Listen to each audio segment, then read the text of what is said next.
Brett Scott is a London-based author and financial activist who recently put out this book called The Heretic's Guide to Global Finance.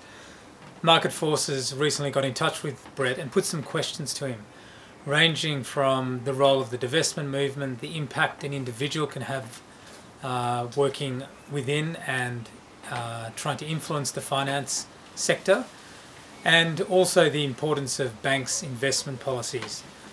Brett starts off by talking about why he decided to write The Heretic's Guide to Global Finance.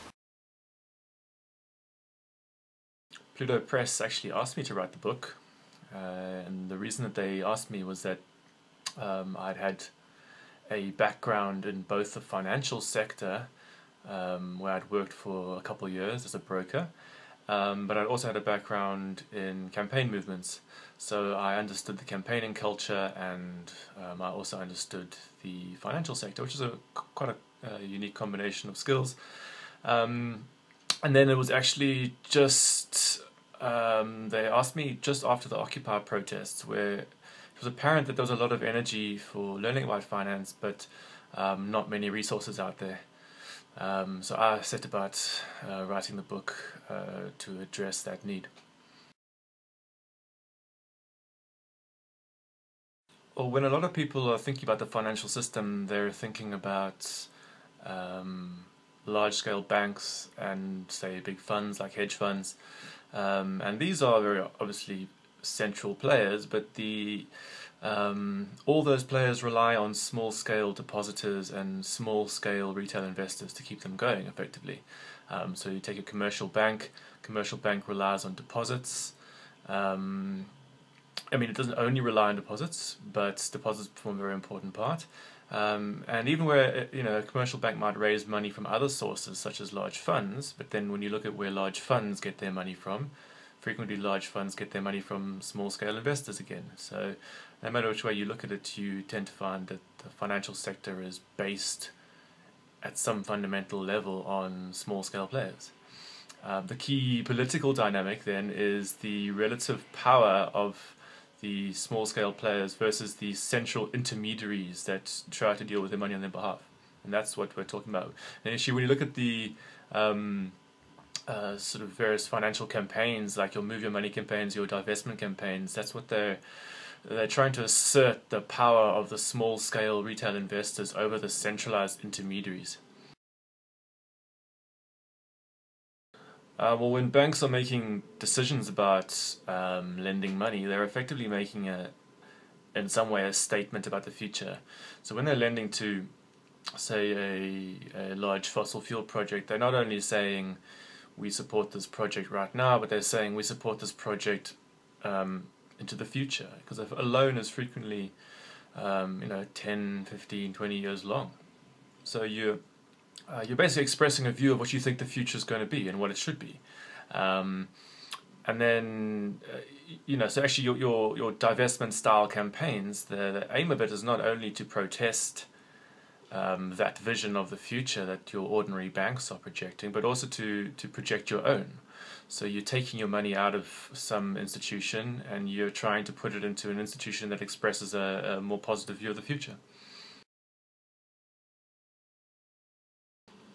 Well, it's quite important to think historically about changes in investment norms. If you think back to the sort of the 1800s or the 1700s, 1800s, a lot of investors would have assumed it was quite normal to invest, say, in slave plantations that rely on slave labor or child labor. And at that time, that would have been considered a prudent, normal investment.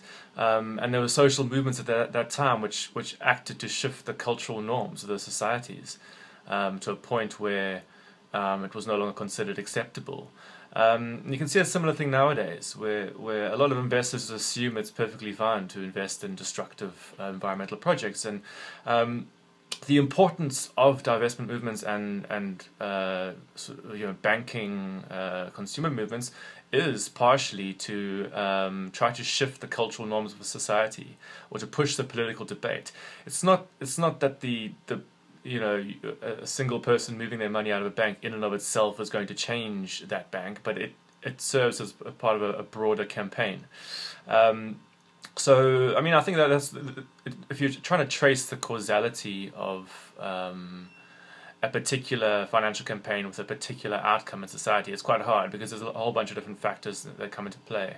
An example, for example, is the apartheid divestment movement.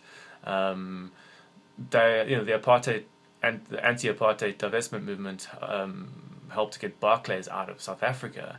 But the fall of apartheid had a lot of other factors other than Barclays, deciding to get out of South Africa.